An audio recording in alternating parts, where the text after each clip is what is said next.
Good morning. Y'all are not here yet. There you are. Good morning.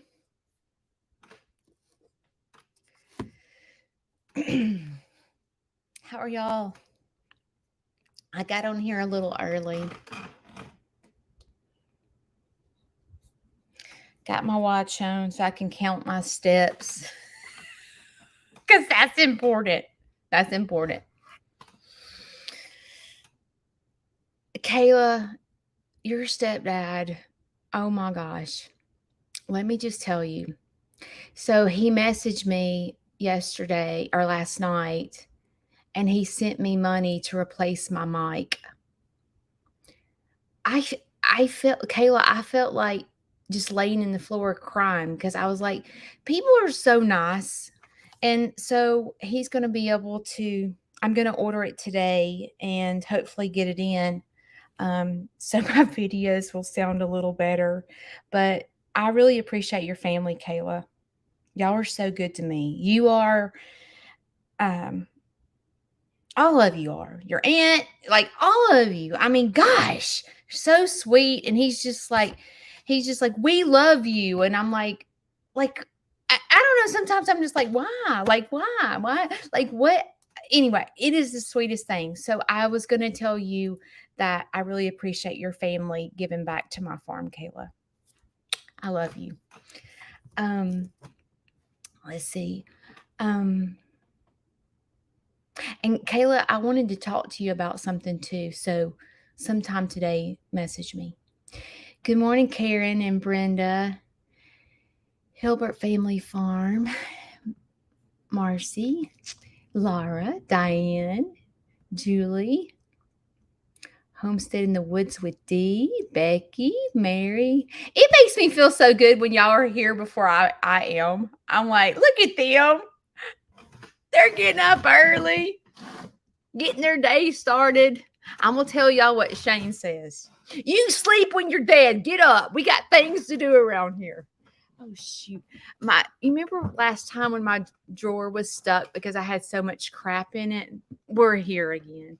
So I'm trying to stick my hand in here to get the drawer open. Okay, I got it open. You know how I tell y'all to go clean out your closets when you like get,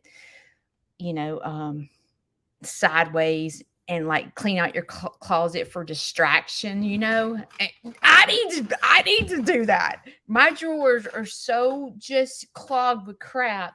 It's not even funny. Not even funny. Okay. What time is it? I don't want to get started. It's not time yet.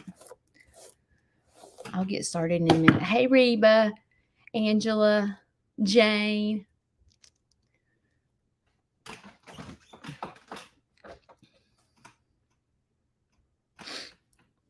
It's so cool to see y'all all over, like all the different states. And Jane, Jane, you're not from Maine. I forgot where you're from, Jane. I saw somebody else from Maine, and I think you are from Maine. I know you're somewhere north. I forgot. Minnesota.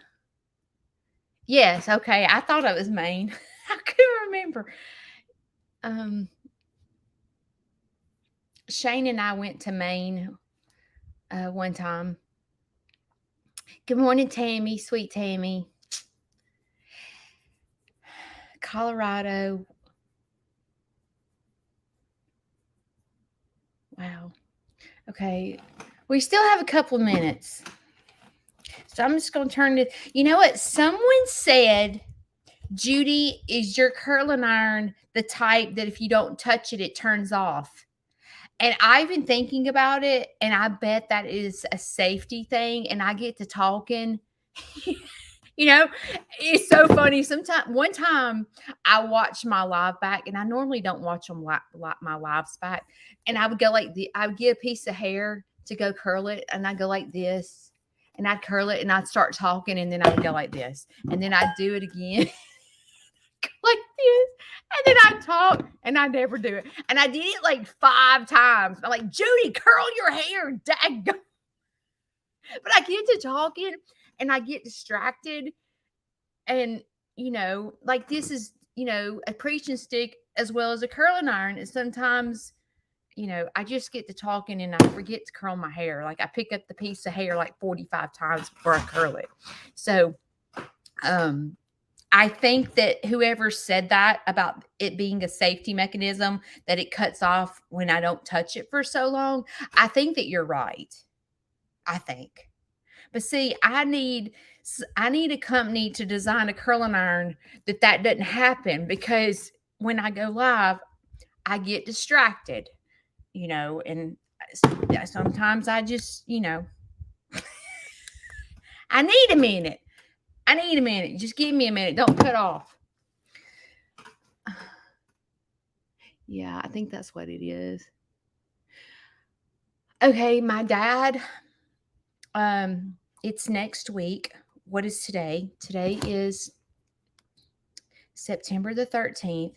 So it's actually a week from today. My dad has his biopsy. And then the next week, he has his surgery on his hand. If you're just following me for the first time, my dad has a skin cancer located right here, and it's huge. And so we are going to have to go to a surgeon because of where it's at and the severity, I guess, of the cancer. And so they're doing what's called, let me think. I think it's called Mohs surgery, which is some type of latest. I don't know how long it's been around, but like if you ever had skin cancer, like you go to the doctor and they take it off, but then they have to send it off to see if they got all the cancer. And if they didn't get it all, you have to come back into the office and have surgery again. Okay. Well, now they have this latest thing where it's called Mohs surgery, where they take it off layer by layer and test it. So you do not have to come back to the office. They know before you leave the office whether they got all the skin cancer or not. So that sounds great. So they said that it would be a process for his healing, so he won't be able to drive for a little while. And so I don't know, like the doctor said, because of where it's at, they can't sew it up, because if they sew it up, he wouldn't be able to move his thumb. So I have no idea how they're going to do it, if they're going to leave it open. I'm not sure. And then this Wednesday, he's having a biopsy. And I hope this is not he can't hear, so I know that he's not listening to me, but this is just something that I'm dealing with. Is the doctor said that he has to have an enema the day before surgery. Okay, well, he can't do that. Not an enema. What's it called? Maybe it is an enema. Where you put it in and cleanse you. It's not an enema. I forgot what it's called. Like a wash or whatever. And I'm thinking, there's no way he can do this by himself. And I'm like, I am not a nurse at all. And the thought of me like doing this is like difficult for me. And I'm like, Judy, you've got to do this. Like you've got to do that. But I'm scared I'll hurt him.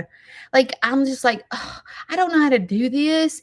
But like this is one of those situations, like when I say, are you going to sit it out or dance? Okay, I realize sticking an enema in someone is not really what you call dancing, but it's something like when it's your parent or your step parent or whatever, it comes a time in life where you have to, it's almost like the roles reverse. Like they raised you, and there were times when they might have had to do that to you, or wipe your butt or whatever when you were little and had diapers on. And as the time gets older, the time changes, and it's like you have to take care of your parent, and you have to do things that you're uncomfortable with. And it's just, I'm going to have to do it. I'm just going to have to do it. And I asked Shane, I was like, "Will you do it?" I'm like, "If it was my mom, I could do it. But like my stepdad, like, oh my God, like, oh." And he's like, "Judy, I can't do it." And I was like, "I can't either, Joker. Like, why does it have to be on me? Why can't my brothers do it? Like, why does it have to be me?" And I called my brother and he's like, "Judy, I cannot do it." So I guess I'm doing it. So it's hard, when the roles reverse and you begin to take care of your parents but I sit here and I told you guys that my mother had a massive brainstem stroke at the age of 52. Okay. My mother had a feeding tube, a catheter, and all for 11 years. And Larry, my stepdad, took care of my mom. Well, and I know this might be too much information, but I want to lay the platform for you. My mom was still having periods, and my mother was on blood thinner because she was having strokes. Okay. So you can only imagine what Larry had to clean up once a month. Okay. And often my mother, her bowels would not work right, and we would have to help her use the bathroom.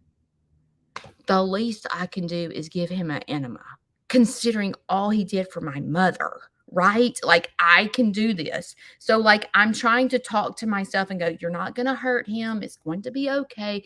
But just the thought of, it's like when you reach a certain age, I can remember my mother, like, when we would have to clean her up, she was embarrassed because, she lost all her privacy. You know what I mean? And, like, I know that that's how Larry probably feels, like, where it's difficult for me. Can you imagine what it's like for him to have help doing this? Like, he's losing all his privacy.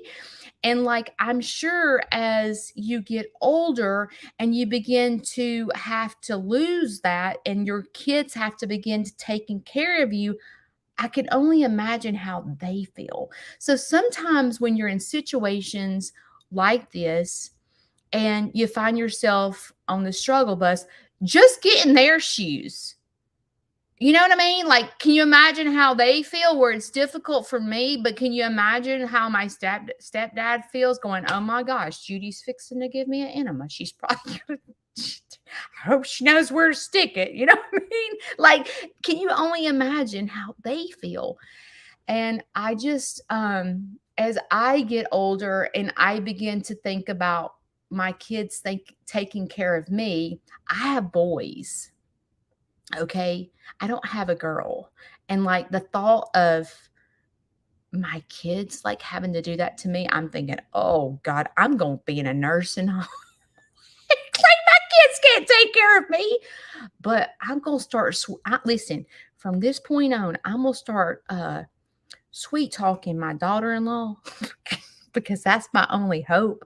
And I'm going to start treating her really nicely because I know there's going to be a day where she's probably going to have to take care of me because my boys are not going to be able to do it. You know what I mean? So, anyway, I don't know how I got off on that subject, but so the next 2 weeks, and let me tell you how God works. And again, if you don't serve God, whoever your higher power is,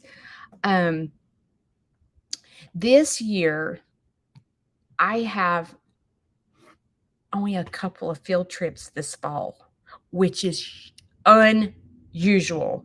Normally, I am slap full of field trips. And I'm like, "Why do I have no field trips? Like, did I suck last year? Like, what's the deal?"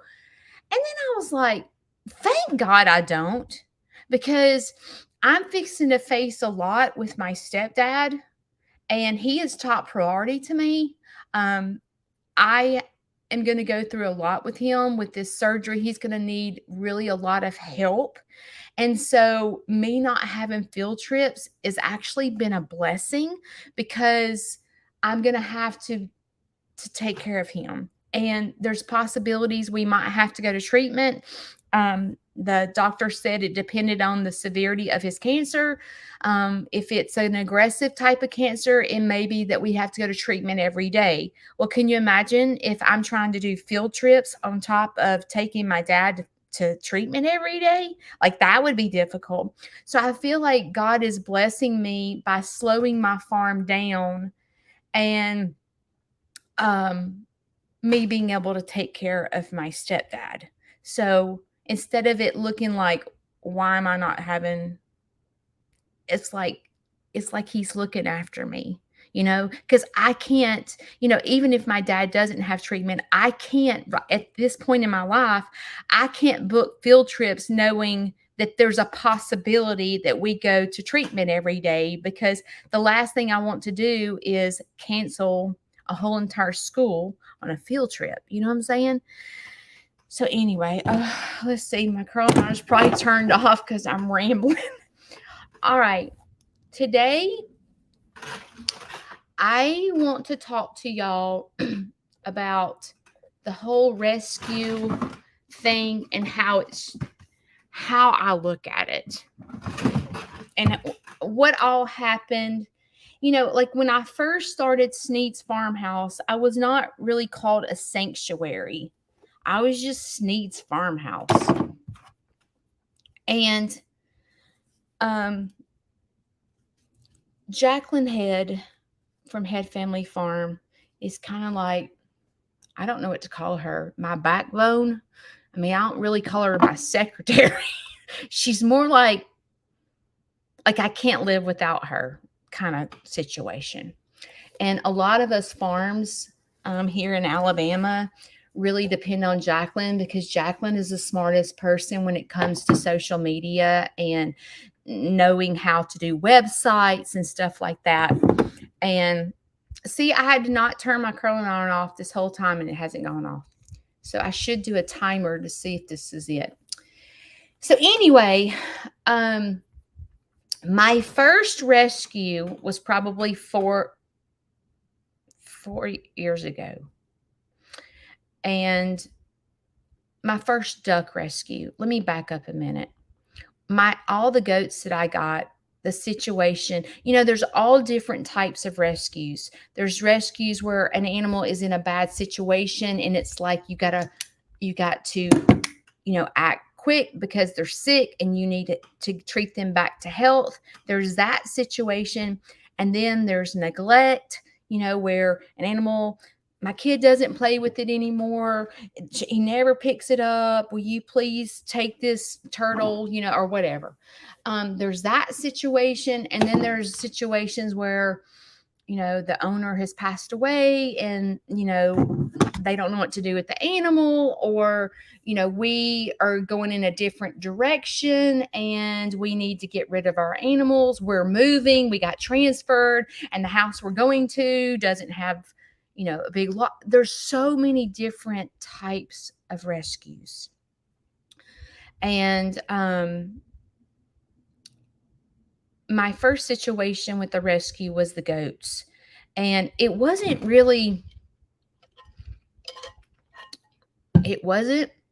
that they were in a bad situation. It was, hey, my friends have these goats and they have a big family and they need to go basically in a different direction. And so I went and got 4 goats. That was my first situation. But my first real big rescue where it came from a bad situation was Penny Lane. And Penny Lane's situation, if you don't know, she was dumped at this local park. No, it wasn't a park.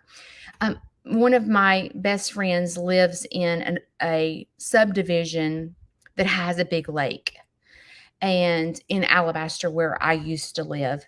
And Penny Lane and her sister were dumped off as ducklings at the lake. Just dumped off as ducklings. Like, survive yourself. And this particular couple used to walk the lake every day, and they saw the ducks being dumped off. and they couldn't get the ducks. And the next day, the family went over there to check on them, and Penny Lane's sister was just gone.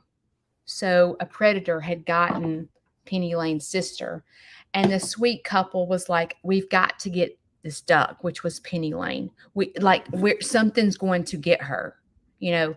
So they were able to get Penny Lane. Well, this particular couple lived in the city. So Penny, I wish I could show you pictures, but Penny Lane lived in the bathroom, the bathroom of this couple. And they would fill the bathtub up, and Penny Lane would play in the bathtub. Because they didn't have, it wasn't a farm.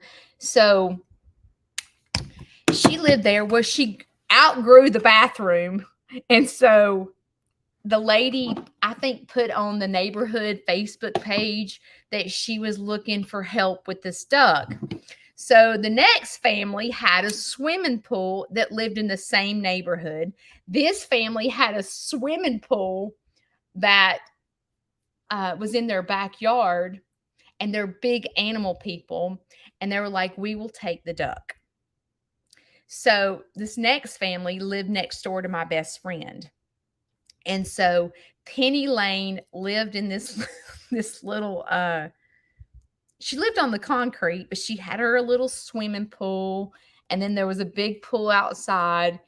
And my best friend was a stay-at-home wife, and she would go over there and give Penny Lane water every day, and she'd send me videos. So then they asked me to take Penny Lane once she got a little bigger. So they brought Penny Lane to me, I'm going to say probably 4 years ago, maybe 4.5 years ago. God, it's hard to believe it's been that long. So Penny Lane came to me. Well, let me just tell you how it changed me, and I sort of started wanting to rescue ducks. I am a fixer. I don't know if you are, but like I am the type of girl that, like, if you call me about one of your problems, I'm going to stay up late at night trying to figure out how to help you. Like, I'm going to kill myself to try to think of every way to help you possible. And sometimes I get unbalanced when I begin to try to help, because I put my all into it. And sometimes I think I know it all. Okay? Sometimes I think that my way is the right way, especially when it comes to my children. Like, I'm like, even though my kids are adults, I think I know what's best for their life. Y'all do that? Do y'all have adult children and sometimes they do things and you're like, what the heck? Why are you making that decision? Like, really? You were not brought up that way. And that is the stupidest decision, especially like, like financial situations, because like as a parent, the last thing you want is for your kids to go through what you've been through, right? And so your little mama protection mechanism kicks in, because you're like, they ain't going through, I ain't doing what my mama did. My kids are not going through, because my mama did this and my daddy did this, and my kids are not going to be in that environment. You know what I'm talking about? You get that kind of attitude, And a lot of times I think that I know what's best for my adult children, and I find myself being a fixer. And so sometimes, like when my kids, and I'm not picking on my kids, I'm just giving an example, but a lot of times my kids will call me and ask me for advice, and I tell them my advice and they don't take it. And I'm like, what the crap did they call me for? Like, I'm sitting here telling them what to do. They call me for advice. I tell them what to do. And those jokers just do whatever the flip they want to do. And they're dumb. Why are they going down that road? Because we as parents, we're smarter than them, right? Like, we've been there, done that, had the mental for it, and they should listen to us. And a lot of times as a fixer, I find myself, especially with my children, like, moms and dads can put a Band-Aid over a kid and fix it, like, when they're young and stuff. Like, we can fix, like, they have a boo-boo, we can fix it, we can take them to the doctor, and we can make them better, and we can, go get them medicine or whatever it is to make them better. And then all of a sudden they're 100% better. Like, we can do that when they're a kid. And then when they grow up to like middle school and they start getting, let's just say, a cell phone, or start going out with friends, when they make wrong decisions, we can begin to ground them, or we can take their cell phone away, or we can, go to your room, you're in trouble. You know what I'm saying? Like, we can discipline. But it's almost as if, I'm going to tell you, high school years were a nightmare for me. Because, like, it felt like, how they start getting their, like, independence, and, like, they start getting persuaded by friends to try things or do things. And then your kid kind of like loses all, like, everything that you taught them just kind of goes out the door when they become 16 and they become independent. And, like, you find out situations and you're like, he did what? She did what? And it feels like things are totally out of I'm getting to the rescue part. Just bear with me. I'm going somewhere. So, when they're in high school, it's almost like grounding doesn't work. It's like taking their cell phone away doesn't work, because they have minds of their own. And, like, as a parent, you become the stupidest person in the world. Did y'all get your protein? Your Aunt Judy found this protein. It is called strawberry watermelon Kool-Aid. It is the best protein shake I've ever had in my life. I'm actually enjoying it more than I'm enjoying my Coke Zeros. Just saying. So grab your protein. So anyway, it's like grounding doesn't work. And even when they become, like, they graduate high school and they're no longer dependent of you, like, you can't fix them. And my way is right? And you're like, you look at things that they do, and it can't, why didn't it curl? It's not off. It's kind of like, it's kind of like you become sad because it feels like you're losing control, and your kids are making decisions that, let's just say, that don't glorify God. It has nothing to do with me teaching right from wrong, but, like, you're looking at them going, what planet are they living on? And you just, like, see them kind of spiral. And I'm gonna get the subject off my kids, because the reason I'm saying kids is because the only thing I can think of. But, like, let's talk about, like, my stepdad. He drives me crazy. And he drives me crazy because it's almost as if he's just given up. It's like my mother died and he just went to pot. And he actually went to pot before my mother died. When my mom got sick, my mother was, like I said, bedridden. And my stepdad, all he did was lay in the bed. And it's because my mom was always in the bed, and he never wanted to leave my mom's side. So he would sit in the bedroom and play crossword puzzles, or he would watch TV with my mom. And he began to not go to my kids because my kids were young when my mom got sick. And he began to not go to my kids' ball games or whatever because he didn't want to leave my mother, and he didn't want my mom to feel like, she was at home and she couldn't see my kids play games. So he stayed right there with her. He never went anywhere. He just literally stayed with my mom. And so I began, and all he did was smoke cigarettes. That was his enjoyment. He enjoyed smoking, and his way of getting out of the bedroom was to go smoke. So he would go to the front porch and go smoke his cigarettes. And my dad had to make nightly, like, she had to have water in her tube, because if she went without water for so long, she would get impacted. So he would have to get up in the middle of the night to give her water in her tube, which required him to go to the front porch and smoke cigarettes.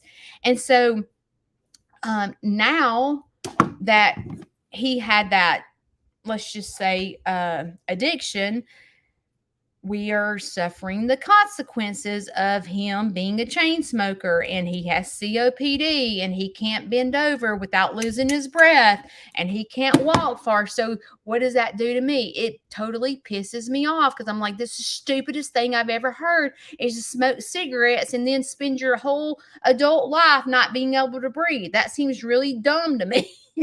And I get frustrated because he literally can't do anything, because he can't even walk to the mailbox. And as his daughter watching this, I'm frustrated, because now part of his life has just been taken away from smoking a stupid cigarette. That's frustrating to me. But I don't have that addiction. So I really don't understand. And here I am judging him for things that he did when he was young, because I don't understand it. And I don't understand it because I've never been addicted to smoking cigarettes. But it's a trigger for me because my father died of lung cancer. And I watched my father literally, when he died, he was that big around. And I've said this before, but when I went into the funeral home to see my dad, I was the first one into the room to see my dad. And I walked into the door and I said, "Oh, this is not my dad." And I turned around and I asked the funeral person, whatever he's called, I said, "I'm here to see Fred Waniger." And they were like, "That's him." And I was like, "That ain't my dad." Like, that's a different body. And they were like, "That is your dad." And I was like, this joker is crazy. So I walked back into the funeral home, into his room, and I was like, I'm staring, and I'm like, oh my God, is that my dad? Like, he was that big around. And I watched lung cancer from smoking totally take his whole body away. And he died in his 60s. And so smoking seems really stupid to me. My kids smoke. You want to talk about pissing me off? like, I am so mad at my children for smoking cigarettes. Now, my son went from smoking cigarettes to vaping. Well, that's so stupid to me. Like, why would you want to do? Did you see your grandfather?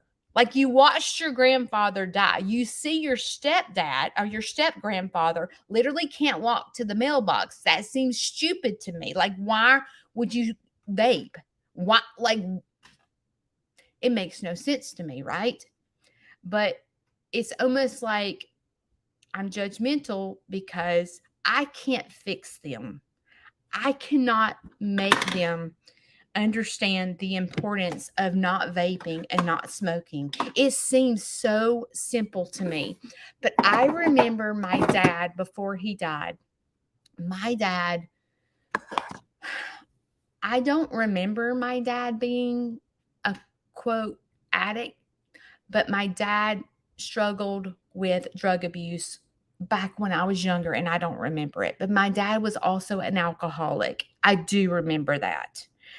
And so my dad had been through those addictions. And he told me when he got diagnosed with cancer, he was just bawling because he was so sad that cigarettes was fixing to take his life. And he looked at me and he said, Judy, out of every single thing that I have been through, stopping smoking is the hardest thing. I cannot stop smoking. Like I literally, my dad went to a hypnotist. He went to the doctors, Chantix, all that stuff. He had gone through all that and he literally could not stop smoking. And it was so hard for me to understand because I'm like, it's freaking killing you and you're out here smoking? Like it made no sense to me at all. But it doesn't make sense to me because I don't have that addictive personality when it comes to alcohol, drugs, smoking, all those things. I don't struggle with that. So, like, it makes no sense to me. Okay, now, Penny Lane. When I got Penny Lane, and Penny Lane couldn't walk right, she was disabled, like from the time that I got her. And when I began to rescue her, it was almost as if I can't fix I can't fix my dad. I can't fix my stepdad. I can't fix my kids from not smoking or whatever they're doing. I can't fix any of that. But I can fix Penny Lane. And so I began to find enjoyment out of rescuing because it was like, you know how like sometimes you feel like nobody needs you, like your sister doesn't need you, your brother doesn't need you, they're in their own life, they don't give two rips about you or whatever. You know what I'm talking about? You kind of like feel sorry for yourself because people you feel like people don't need you and like your opinion doesn't matter, like my opinion did. Oh, I thought I'd turn my curling iron off. Like your opinion doesn't matter to anybody. Like you feel like you're like as Christmas rolls around and I talk about, taking care of yourself, you kind of feel like nobody cares, like your family doesn't care enough. Like, you know what I'm talking about? You get down on yourself and you're like, my kids don't need me. They don't listen to me. They make stupid decisions. For once in my life, I felt like someone needed me. And I felt like what I did was right. I felt like I can't fix this. I can't, like I told you, I'm a fixer. I can't fix my kids. I can't fix my stepdad. I can't fix my mom. I can't fix my dad. I can't fix my brother, but I can fix Penny Lane. So it was almost as if my concentration on staying in other people's business because I know best, like if they'll just listen to me, they won't have this problem. If they would just listen, like my stepdad, you know, the best thing that he can do is go do physical therapy to get his strength back so he can begin to walk like long distance or bend over. But he has no desire to do that. And it makes absolutely no sense. And I'm thinking in my head, I'm like, so you just want to sit here and play on your phone all day or ride the golf cart or get in the car and drive. Like you don't want to exert any energy. That makes no sense to me. But when it came to Penny Lane and I began to start rescuing, someone needed me. I was doing a good job. I I was able to fix something. And it was like watching the results of like someone listening to me, like, okay, Penny Lane, we're going to go out here and we're going to do physical therapy every day because by God, I'm going to get you to walk normal, you know? And I'd go out there and I would do physical therapy with Penny Lane, and she'd begin to move her legs. She would listen to me. She would swim. And because she just, it made me feel good. It made me feel like someone needed me. You know what I'm saying? Have you ever done that? Like you feel like no one needs you, no one listens to you, no one. If they would just listen to me, they would get somewhere in life. If they would just listen to me about financial situations and not do what I did when I was young, they would be okay. But instead, they want to do whatever the flip they want to do, and they're going to make wrong decisions. And if they would just shut up and listen to me, they'd be okay. Do you ever do that? Like you think your way's the right way? And when I began to start the rescue, it was just like I began to have this confidence in myself. It was like, I'm trying to explain it. It gave me a purpose. It gave me a sense of someone needing me. And it gave me a sense of accomplishment. Like I was accomplishing, I could put a Band-Aid on it just like I could when they were 2 years old. Like, and you know how, like, you know, a young kid is attached to their mom. You know what I'm talking about? Where they don't want you to leave them at daycare. And all those feelings, you know, of my kids being young, mom was the best thing ever. I don't want to go spend the night with nobody because I want to stay with my mama. You know, those things, like those. It was like when I was rescuing Penny Lane, like that's how I felt. I felt like she needed me and she depended on me. And as I began to watch her learn to walk, you know, like when she first came to me, you know, when she first came to me, she would sit a lot because she couldn't walk well. And when I began to do physical therapy with her, like I didn't think I could free range her. There was a point where I thought I was going to have to keep her in a run by herself, because what happens is when an animal like a duck sits a lot, then the male will overbreed her because he thinks that he's like, she's sitting, I'll go over there and have my way with her. That's what the male duck does. And so for the longest, I was like, I'm going to have to separate her and she's going to have no friends. And I've got to teach her to walk. And I did. And so it was just as if, like I said, I can't fix them, but I can fix her. And it made me feel good. And as I began to when I became the nonprofit, and I was like, you know, I want to give back to my community. Like what can I do? How can my community use me? Like as a farm, what can I do to reach people and help people or whatever? And so as people started coming to my farm,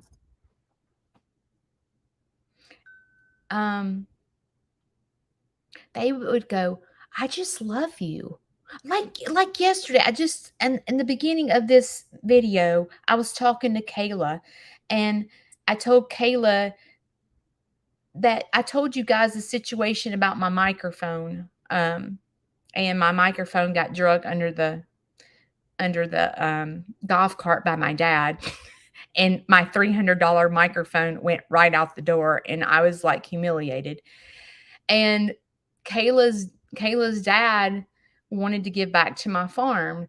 And I'm like, as when Sneed's Farmhouse happened like that, and people like want to help, it's just like, really? Me? Like, you want to help me? And like when people send me stuff in the mail and come see me, meet Shane and I, it's like, me? Like, you want to meet me? Like, I can't even get my family to come over for Christmas, and y'all are driving from California to meet Shane and I to take a picture? I can't even get my family that lives down the street to come see me. Like, you know what I'm saying? And it was just like, it's almost as if I felt like I started to have a connection. It was like people care. People care about me and people care about my farm. And and the whole thing with the sanctuary, it was like people started calling me to go, "Hey Judy, I have this duck and I need help." And for me to go help someone and them to appreciate it, it's like it gave me the confidence that I needed, and it made me feel like I had a purpose. You know what I'm saying? Do you know what I'm talking about? And so like it's just been it's for once in my life I feel accepted. And for the longest time, I told you guys because of decisions that I made when I was younger, me fighting depression at a young age, I got labeled. Get you a sip of protein. Did you see that spew out of my lips weren't around the straw? Decisions that you make when you're younger seem to follow you the rest of your life. And whatever mistakes that you make when you're younger, as you're trying to learn life, they follow you for the rest of your life. And I told you guys, if you're following me for the first time, I started struggling with depression when I was in high school. And I did something, I thought I wanted to end my life. And so my senior year in high school, I took, my mother had gone to Sam's wholesale and she had bought a big bottle of extra strength Tylenol, and the bottle's like this big, right? It's not like a little bottle. I took the entire bottle because I decided that I was going to end my life. And I wanted to end my life because I thought I was fat. Yeah. Yeah. Because girls in high school have the pressure. Girls in high school have the pressure of trying to fit in with their body type because, you start feeling like boys don't like fat girls, and I can't be a cheerleader because I don't look like them. And the pressure that a girl struggles with in high school is astronomical. Like, it's awful. And so I felt like I was fat and I didn't want to live anymore. And so that decision that I made at 17 years old, it followed me for the rest of my life with my family, with even some people, like people that I went to high school with. That's the crazy girl. She tried to kill herself. Like it was awful. And when I started rescuing, it was like I didn't feel that anymore. I felt like I was needed, and I felt like I was doing something right, and the animals didn't think I was crazy. Like, every time I would walk to the farm, I would say, "Come see your mama," and they would all come and running. They didn't go, "She crazy. You know what she did? She fights depression." Like no, they don't judge me. They are so excited. It's like if you have a dog, you know, and you walk outside to go to the mailbox, they're flipping, going crazy when you walk in, like they haven't seen you in years. Like they're jumping on you, like, "Mom's home, mom's home." You're like, "Dude, I just saw you like 2 minutes ago. Like, I just walked to the mailbox." But they're so excited to see you. And it's like, that can't be replaced by a human being. The excitement, just walk to the mailbox and come back. a human being doesn't do that. Like, do you think that Shane Sneed, I'm like, hey, I'll be back in a minute. I'm going to the mailbox. And do you think that when I walk in the door, he's going to be jumping and licking me in the face? No. Like, he's not excited that I just walked to the mailbox and back. But when you do that and your animals, you come into the door, the animals are just like, oh my God, there's mom. Oh my gosh. You know, they're so excited. And it's the same thing with the farm animals. Like I'm out there and they're all excited to see me. And then I come back in to, like, just say, use the bathroom. And I go back out there and they're like, it's like I never had been out there. They're like so excited to see me. They're probably using me because they probably want food, but they love me. And it's a connection that I can't explain. And when I begin to rescue and become a sanctuary, like training an animal, like, okay, like Penny Lane, for example. Okay. Penny Lane used to go everywhere with me. Okay. I realize it's a duck. Okay. But Penny Lane went to every event with me. And I didn't even have to put her in a cage. She loved me so much that she was not leaving my side. Like, what duck does that, right? I mean, like, what ducks, like, can you imagine going into a school where there's 500 kids and all I have to do is put Penny Lane beside me and she doesn't fly off, she doesn't run off. Well, Pekins can't fly, but she doesn't try to run off. She stays right beside me. And as I begin to train her, like, you know, it was like, I'm the type of person, I don't know if you're like this, but like, if somebody tells me I can't do something, I'm going to do it and get president. Like, if you tell me I can't do something, I'm going to show you. Because, oh, yes, I can. I've always been one of those girls. And so people would say, you know, like, I don't know, something like, you can't train a duck. Oh, watch me. So as I began to go out there with Penny Lane, when I was doing therapy on her, I began to train her. I began to train her. And so Penny Lane loved her picture made. Okay. And when she would get her picture made, I would be like here, like for example, I'm here taking a picture of Penny. I'm like, work it. And she'd go, Greg it, girl, work that camera. And she'd start moving her head, like making different poses, like she's on the runway and she's getting her picture made, like, how about this? How about this? How about this? And that's what she would do. And so I began to do that all the time with her.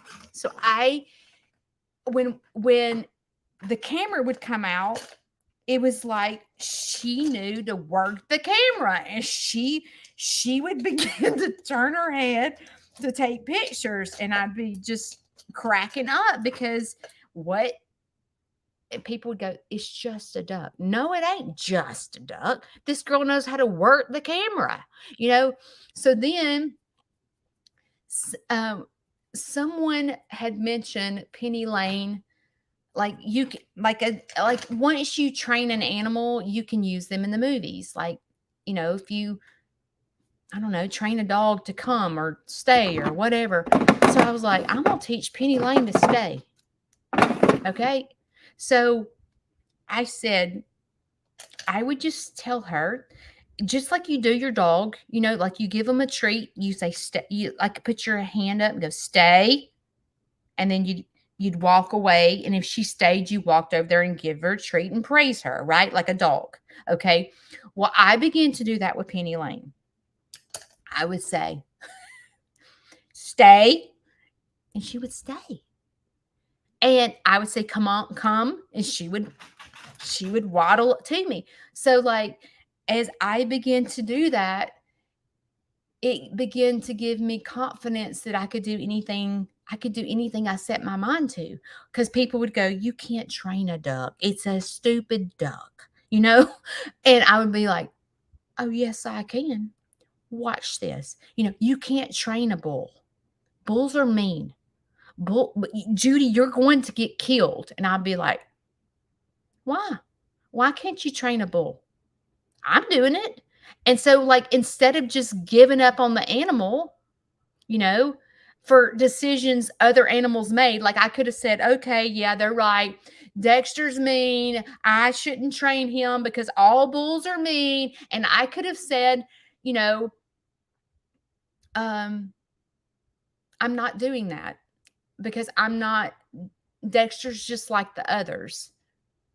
I decided to go, they say I can't train a bull. Watch this, and it would be like people are like, she has no idea what she's doing.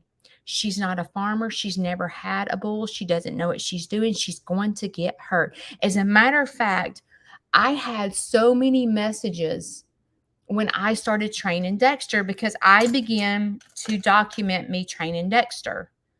And I can remember I met this lady at Tractor Supply because I was selling baby chicks, and she grabbed me by the hands and she said, you don't know what you're doing and you're gonna get hurt.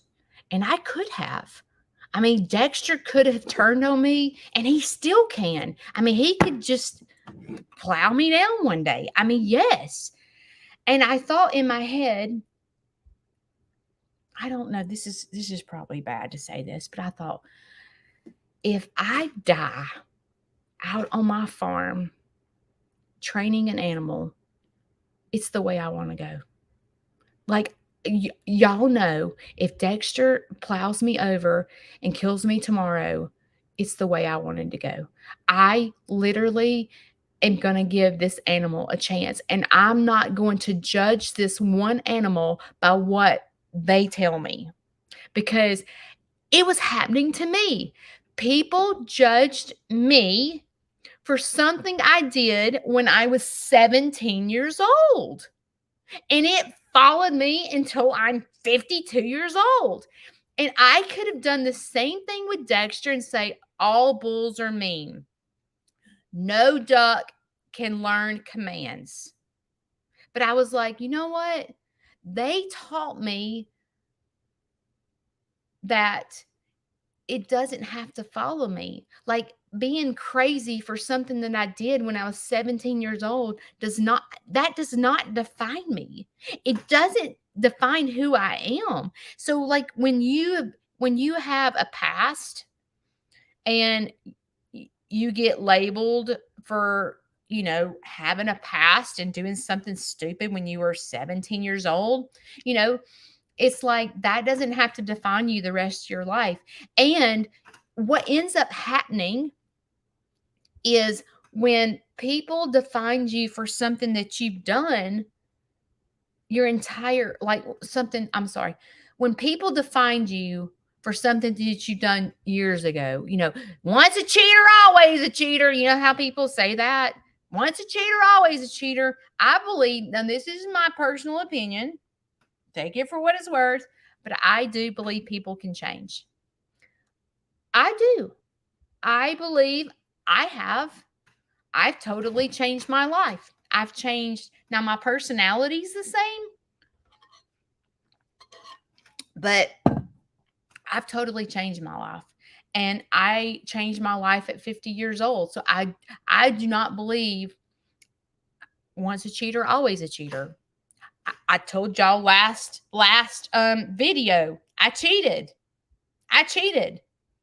Okay? I didn't like that life. I hated it. I hate every single thing about what I did. I hated it. And I said, I want to fix this problem of mine. I don't want to be this way. I want to, if you've ever cheated, you know what I'm talking about, but you're like, you have to protect your phone, right? Because you don't want your spouse to see your phone because you might have a message, and you're like, oh my gosh, I'm not giving him my password. I hated that life. I literally hated it. And like now, my cell phone just lays anywhere it wants to lay. I don't worry about Shane picking up my phone. I hated that life. And I said, I never want to do that again. And I want to go to counseling and fix the reason I did that. Because there's a reason why I was living that life. Like I chose to do that. And I need to fix that part of me that caused me to want to do that. And I did. So, yes, people can change. Now, does people have the determination to do what it takes to change? Because a lot of people think they can change themselves. Like I can fit like an addict. I don't need to go rehab. I just need to go to this hotel room and sit in the hotel for 3 weeks and detox myself. I can do this. No, Joker, if you could do it yourself, you'd have done it. You would have run it away before then. Like you got to be smart enough in your head, and you have to hit rock bottom, like all the way to the ground, to know how to get back up. Because I hit rock bottom when I told you about what that guy did. And I was like, I never want to do this again. I do not want to. I don't want to be this example to my children. I don't want to be this example to my family. Even my friends. I don't want to be this girl. Who do I want to be? And then when I began to start getting this farm and rescuing animals, I started realizing who I wanted to be, because I began to see things. I would look at things totally different. Like, when I talk about, what time is it? Am I talking too much? Oh Lord. When I began to get this farm and people started coming to my farm, and I was like, what am I going to teach? What am I teaching these people? And I'm like, I'm going to teach them what I've learned. And it has nothing to do with how to take care of a cow, or, I'm going to teach them real life stuff. I'm going to teach them that, not all bulls are mean. If you take the time and the consistency, and you go out there every single day and put your hands on that bull and begin to try. I have taught Dexter, the bull, okay, and Cinco and Dee Dee. When I go out there to feed, I point my finger like this. I'm like, over there. They know what over there means. Like, I wanted to make sure, because sometimes when animals get aggressive when there's food involved, like they forget all their manners. Like they forget everything and they become crazy trained. So I didn't want Dexter and Dee Dee to come up to me when I had a bucket of feed, because I was scared they might lose their manners and they could hurt me. So I began to teach them, like the trough is right here. I didn't want them on the same side as the trough as me. I wanted them on the other side for my protection, because I didn't want them to go to crazy land when I had the bucket in my hand. So in the afternoons when I feed, I'm like, over there, over there. And all 3 of those cows go to the other side and wait for their food. I could have labeled all them and said, cows are mean. I could have given up, just like people did with me. I could have said, I'm not going to have Dexter in here. Dexter's mean. All cows are mean. He's a bull. He acts a fool. He's going to hurt somebody. He's mean as crap. I could have given up on him, just like some people gave up on me when I made the decision to do what I did in high school. Hey, I'm changing the subject real quick. I'm not selling Kylie makeup, but I went to Ulta and bought this Kylie lipstick. I really like it. Okay, hang on.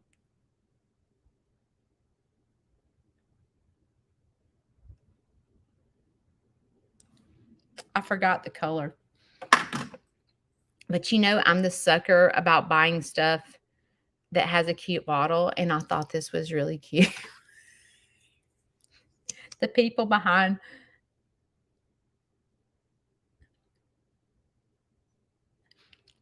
Oh, Lord, I just went over. the people behind the marketing behind putting like cute little containers together for the makeup. Yeah, I'm that person. I'm so gonna buy it because it's a pretty purple color. That's me. Anyway, so rescuing and becoming a sanctuary, Jacqueline said to me, because I had so many rescues, Jacqueline said, Judy, you're a sanctuary. And I was like, I don't feel like I am a sanctuary. Like I feel like um because not all my animals are rescues. Majority of them are, but not all of them. And I don't have enough room to just keep taking on rescues. My sanctuary, what I desire to do is rescue and keep them. That's what I desire. I don't desire to rescue and then find them a home.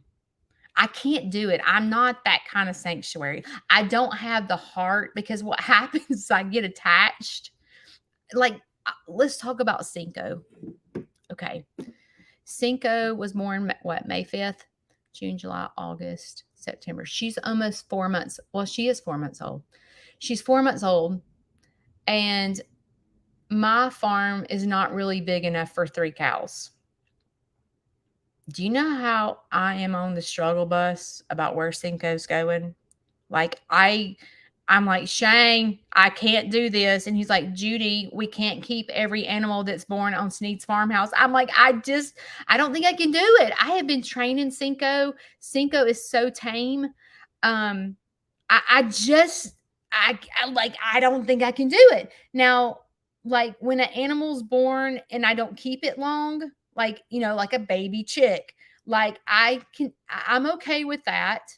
But like, even like, I'm having a hard time. And I'm like, Shane, I don't know if I can do it. And he was like, Judy, we can't keep every cow that's born here. And we don't really need to inline breed. Like, I don't like, I'm just on the struggle bus. I'm on the struggle bus. And if Cinco goes to another home, like, I have to go to the farm. I have to see, like, I'm gonna cry talking about. I have to see where she's gonna live. I have to know that she's gonna be taken care of. Like, she ain't just going anywhere. She is not. And we have for the past 2 years, we've been looking for land. We have. Not to really move, but we're looking for land that we can have cattle on. And we do want to build a, what do you call it? A barn dominium over there. We don't really want to sell our property. We want to have like 2 locations, like the barn dominium and here. So like if I go over there to take care of the cows and stuff, then we could spend the night there or whatever. But I'm not leaving these animals, like long. Like I want to be able to just ride over here real quick because I'm not leaving my animals. We have been looking really hard and we have not been able to find anything that we can really afford, or we're not going to like, we would like to buy land that already has the fence because that is a nightmare. But like if you bought cleared land with the fence, you're going to have to hit the lottery. like it's so expensive, and we've just not found the right place. And I just ask you to pray that Shane and I can find some property, because the thought of me selling Cinco, like I want to just die. I'm like, I can't do it. I can't do it. And she's only 4 months old, and they usually leave mom about 7 months. So I'm like, we have 3 months to find some land, put up a fence, put up a barn dominium, because I don't think I can. She's going to have to go to a right home. I don't know. I don't know what we're going to do. So anyway, I'm on the struggle bus with that. But we are in the process of trying to find something. People talk about, last night we had an event at the house with my vet. The extension office here in Coleman asked me to host an event about, it's for farmers that are new farmers that are just learning. And so my vet came and spoke, and he talked about rotating pastures and stuff. Now, I have had in-depth conversations with Dr. Harney about the fact that my animals live on dry land. The good thing about my animals living on dry land is I don't really have to worry about worms, like parasites. My animals do not get parasites. Like, they don't. Like, a lot of people that have alpacas, they worry about inworm and they have to treat them every single 30 days. I don't have that problem because deer don't come on my property. Like, I don't have big, like, fence where deer can jump and poop. And like, I don't have the problem. Like, I don't have to do that. And a lot of people that have, let's just say, alpacas are like, oh no, Judy, you do have to do that. And it's like, no, I don't. I don't have deer on my property. My animals do not eat the grass. They don't eat where the poop is. Like, my animals eat fresh hay, or not fresh, but they eat hay and they eat grain. Like, I don't have to worry about my peacocks are here. Let me shut the window. I don't have to worry about it. So those are the good things about it being on dry. And a lot of people that have animals think it's really humane that they don't have grass to eat off of. I can assure you that my animals, if you came out here and saw them, they're well fed and they're fine. I promise you. As a matter of fact, they're probably a little bigger than they need to be. So rescuing and being a sanctuary has taught me so much about myself, and it's given me confidence. And not just the sanctuary per se, but you guys do. It's almost like you guys are Penny Lane, and y'all see the good in me, and y'all don't see me as crazy. Y'all see me as giving back to my community, and y'all see that my mission with my farm, and y'all see the good that I do, and y'all don't judge me for anything that I did in my past. When I tell you stories about where I used to be, y'all relate to me. Y'all don't say, oh, she's crazy. That girl did that. No, y'all lift me up and you encourage me, and I hope that I do the same for you.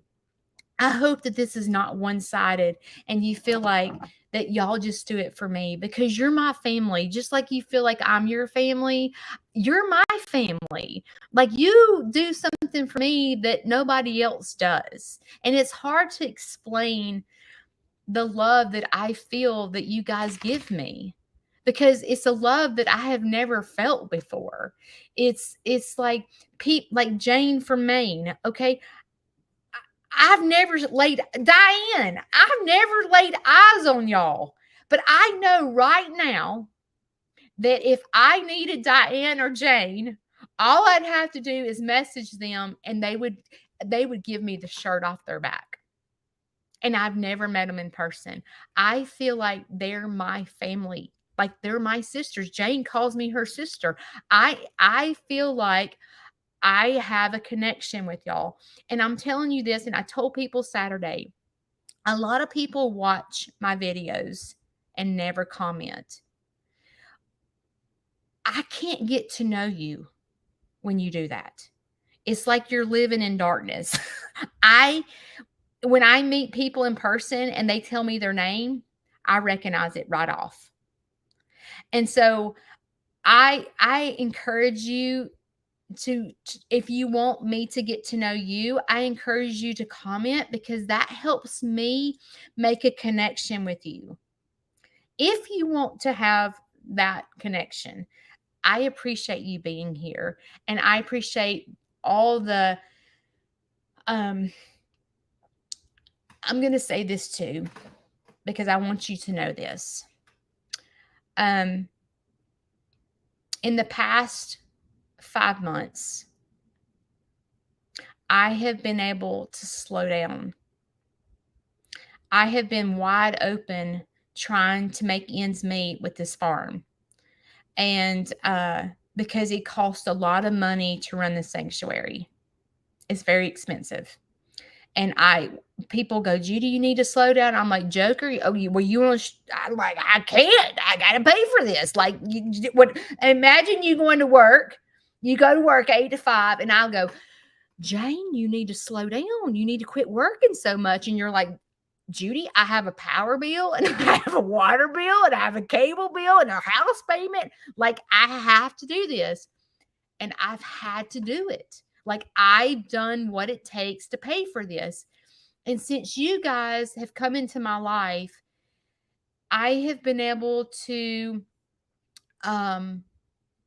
you watching my videos, and watching my replays, you've been able to supplement my income so I can slow down a little bit. And I'm not working from 7 o'clock in the morning to 8 o'clock at night. I'm actually able to have a normal shift just like you guys that work. Because I'm 7 days a week wide open trying to make ends meet. And since you guys have come into my life, you guys have built a friendship with me and you're helping me. And I thank you for it. I don't think you realize it. Like, I'm not asking you to, send me money and all that stuff. I'm not begging for any of that. Just you being here is enough. And I thank you because you're helping me prioritize my farm. I enjoy giving back. I enjoy people being here that can't afford it, like the group homes, the sober living facilities, the victim services, the department for or the housing for domestic violence. Those are people that really need me. And I can offer everything for free when I'm getting paid by you guys watching my videos. So when you're watching me, you're helping me be able to give back to people that need it. I was able to provide pictures for moms that couldn't afford pictures for their kids. I was able to afford to hire a photographer, and the photographer take pictures of these kids with my animals, and the moms had never had pictures of their kids because they couldn't afford it. It's not because of me. It's not something that I've done. It's because of you. Because when you watch my videos, I'm able to do stuff like that. And I'm able to give back to my community that needs me. I enjoy doing farm tours and field trips for schools and families. And they do make a donation to come here. But I don't enjoy it like I enjoy giving back to sober living facilities and watching these teenage boys that come to my farm because they're made to make a complete turnaround in the 2 hours they're here and are playing like 9-year-olds in my creek. That's what I enjoy. And you watching helps me to be able to do this for free and be able to give back to my community on the people that actually need their Aunt Judy and their farm. So I want you to know that I really appreciate you guys. And I want you to feel good about yourself by giving back, because you are giving back when you watch my videos. And I thank you. I thank you. Okay, guys. You know the deal. We got to get this day started, right? So you have two choices, right? You can sit it out and be scared of the tractor, or you can go dance and learn how to drive a tractor, right? What is your dilemma? Like, what are you going to sit it out? You can sit it out and be struggling with something, or you can go dance and go get help. Can't figure out how to get help?